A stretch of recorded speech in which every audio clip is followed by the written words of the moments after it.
Hey guys, Rick at Healing Field Farm. Today is day 29 of our 100-day homestead challenge. And before we get going, I just want to remind you guys about our new video series, Sarah Sundays, which is going to start tomorrow.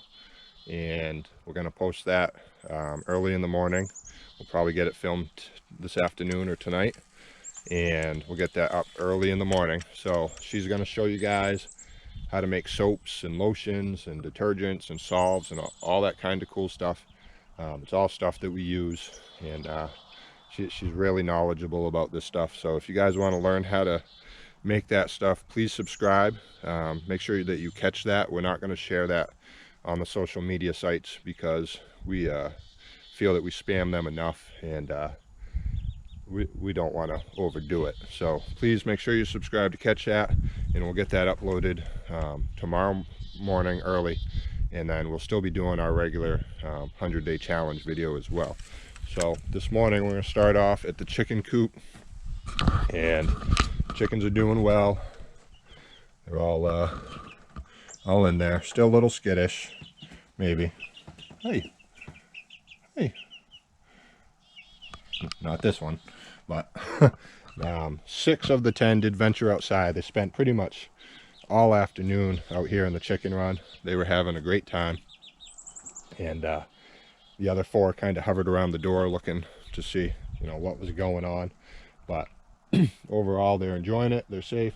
I did get the holes in the roof sealed up with some spray foam, and I'll just go back and kind of shave it back. But you can see they're kind of venturing out. It was like up in the 70s yesterday. It just ended up being a gorgeous day, and I did get a lot done. Not necessarily what I thought I wanted to get done, but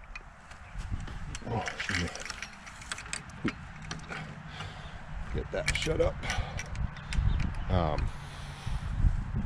But we did. So I didn't get out to the woods to get those logs out like I wanted, because I kind of got sidetracked in the old barn area that I had showed you yesterday. Excuse me. The cats are out. They are been having a great time this morning, the kittens. Say hi, Kismet. They were up in the tree earlier having a field day.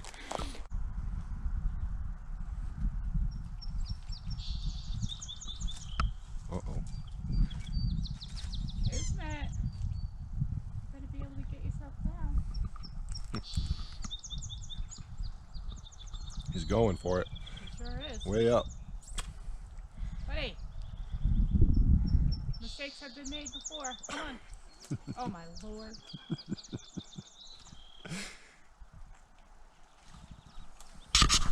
So I showed you this area yesterday.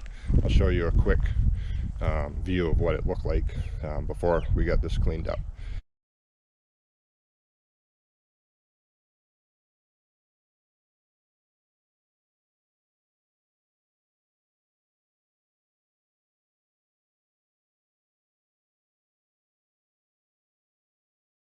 So what we did is we cleaned a lot of it out, got the piles. I'm still going to go through again with a brush cutter. There's still more, but now that the piles are gone, I can kind of see what I'm working with. And we put in a walkway. Just had used a 4x4 cedar posts, and then we took some of the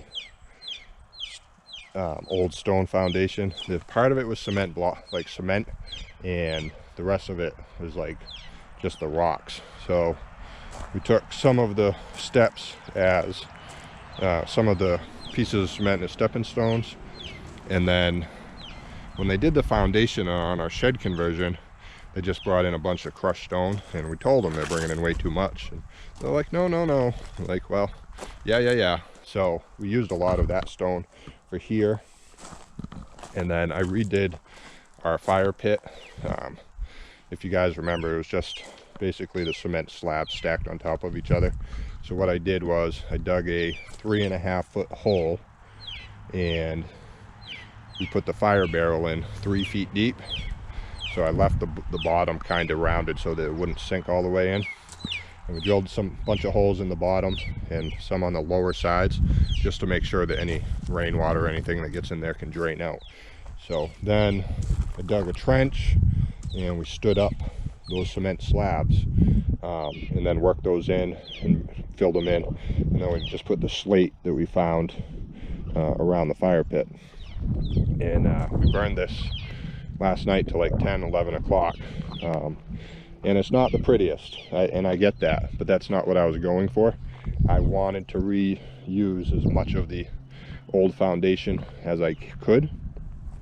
And I think, you know, for what it is, it looks good.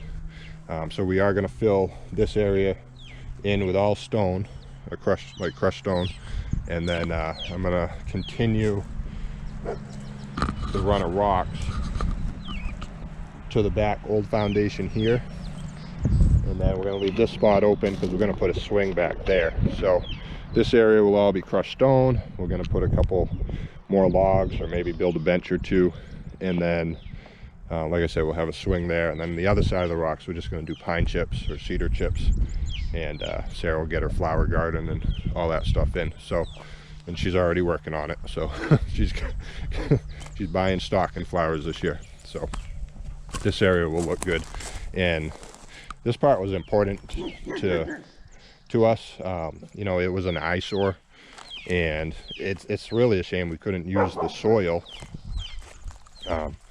because where the old barn was and they burned it down, it is just beautiful compost, but it's mixed in with shingles, and the deeper you go, the more you find. And you know, we're still finding pieces of chain and horseshoes and all this other stuff. So it's rich, very rich soil, but I don't feel it would be healthy to grow vegetables in. So we're going to grow flowers.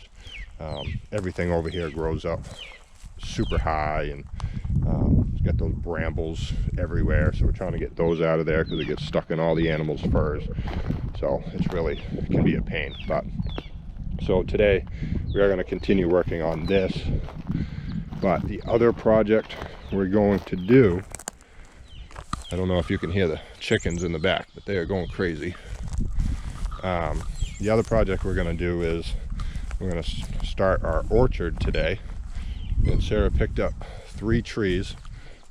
She got 2 semi-dwarf pears and a full-size peach. We were hoping to get some apples.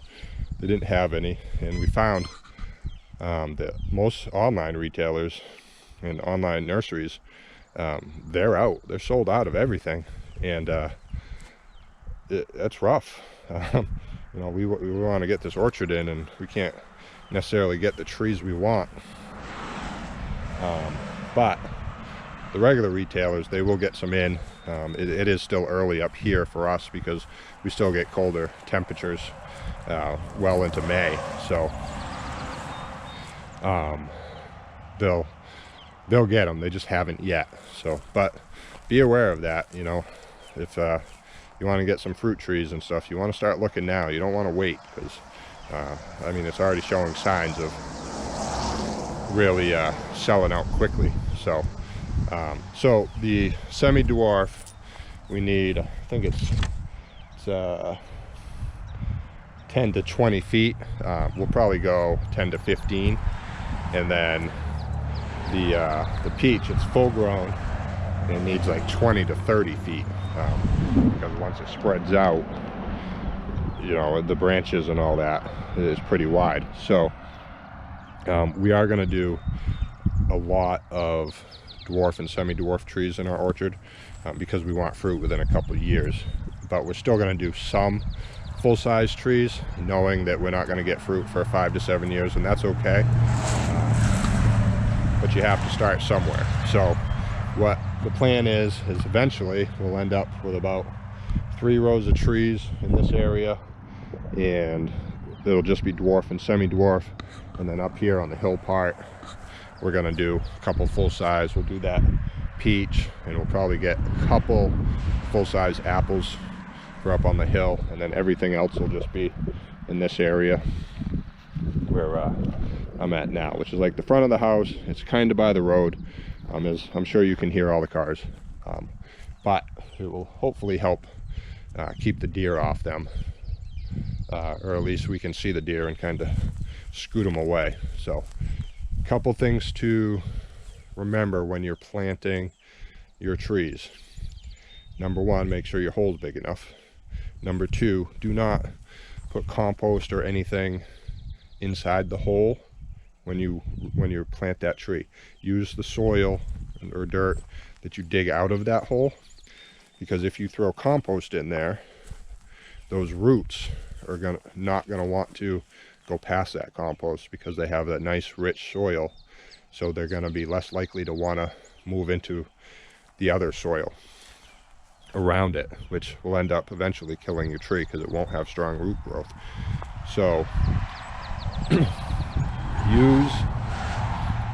use the dirt that you dig out of the hole, put it back in, cover your tree. You can put compost on top, and that's fine. Those nutrients will seep into the ground, into your root system, but you don't want to put it in your hole. And another thing is, you should get, if you're planting your trees, they'll still need, for the first year, about 2 inches worth of water a week. So if you live in a place where there's a drought or you don't get a lot of rain, you're going to need to basically give them about 2 gallons of water over the course of a week to make sure that they have enough water for their root system. And then third, if your tree blossoms in that first year, it's okay to let them blossom, but you want to pull them off after. You don't want your tree to try to bear fruit in that first year, because if you do, that tree's pushing all the nutrients and everything to the fruit in the process of making the fruit, where that first year you really want the focus on the root growth to get worked into the ground good, and you know, a good strong root system. So if all that energy is going towards the fruit, then none of the energy is going to the root system. So pull the blossoms off, just, you know, go the year or two without fruit, and let that root system grow good, and then, you know, your second, third, fourth year, you should have a good harvest of fruit. So we are going to get this laid out and figure out where they're going to go and get them in, and then once these are in, I'm going to get back to my flower garden area and we'll get that going, and tomorrow we're going to start plants. Okay, so I get the holes dug. I made them a little bit bigger than the actual pot, that way the soil around it will be loose, and it'll help promote a little bit of root growth. And before I put them in, you know, I just really kind of pat them, loosen them up just a little bit, just to help loosen that up, so the roots can kind of expand a little easier. They're not packed up like they were confined in that bucket. So now I'm just going to get these filled in, and we should be good. So I got the trees all in. They're good to go. You know, with dwarf and semi-dwarf trees, a lot of times they do need staking. I don't recommend doing it unless they need it. If they start to tip and stuff, obviously they'll need it, but you're kind of giving the tree a crutch at the same time. So its roots aren't going to grow as strong necessarily, or the way they need to, if you stake them right off the bat. So give them some time. You know, if they start to tip, then obviously, you know, you want to get them staked. But semi-dwarf, not so much needing the staking, more so with the dwarfs, because they do have a smaller root system. And then, you know, the full-size trees, they normally don't need it. Maybe a little bit as they're growing, but in general they won't. This area up here is where our gray water system is, and you can plant trees on gray water systems. All the, you know, soaps and stuff we use are all natural anyway, so it's not going to hurt the environment. And I mean, it's a good couple feet down the system, so this soil will actually be plenty watered, and the trunk of the tree takes in that water. So the fruit's always good to eat. You shouldn't grow vegetables and stuff on it on a gray water system, but trees are fine, and we'll eventually get a couple more. I think I can go 2 more trees this way, And then so we should end up with about 12 to 15 trees altogether for our orchard. So I know we're going to get a couple cherry trees. We're going to get a few different kind of apples. We eat apples, and you know they're multi-purposeful. So plus we'll have, you know, stock for the pigs and chickens and everything. So that's the plan. And then, you know, this is a big step for us. We've wanted fruit trees for a long time now, and you know, we got them in. These are the first 3 fruit trees of our farm. We're going to keep adding till we have our own little orchard, and it will produce for us for years and years and years, which will be great. And then the rest of the day, I'm going to get back into here and get the rest of this cleaned up, get the rest of the stone put in, and start this burn barrel again and get some more brush burnt. But some of the chickens have meandered their way out of their coop this morning. They're now hanging out in their run. Another one. The others will come out throughout the day. They're a little bashful, but they do enjoy it outside, and it's already about 65. It got hot really quick this morning.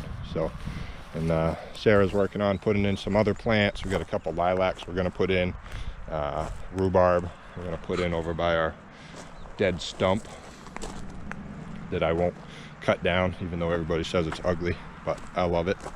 So we're going to put some rhubarb over there, and I got a couple more strawberry plants to get in the planters. So I do have a busy day, and we're going to work on that stuff today, and tomorrow we're going to get all our plants started, and we will go from there. So thanks for watching, guys. It's been day 29 of our 100-day homestead challenge, and you know, we're getting a lot done. Yesterday felt like a very productive day, and yeah, I haven't really felt like that up until that point. So I was pretty happy with what we got accomplished. And you know, today will be another good day. The weather's beautiful, and we'll get all this stuff done. So please don't forget about Sarah Sundays. We'll post that video early in the morning, and we'll see you tomorrow on the 100-day homestead challenge video for day 30. So thanks, guys. Have a good day.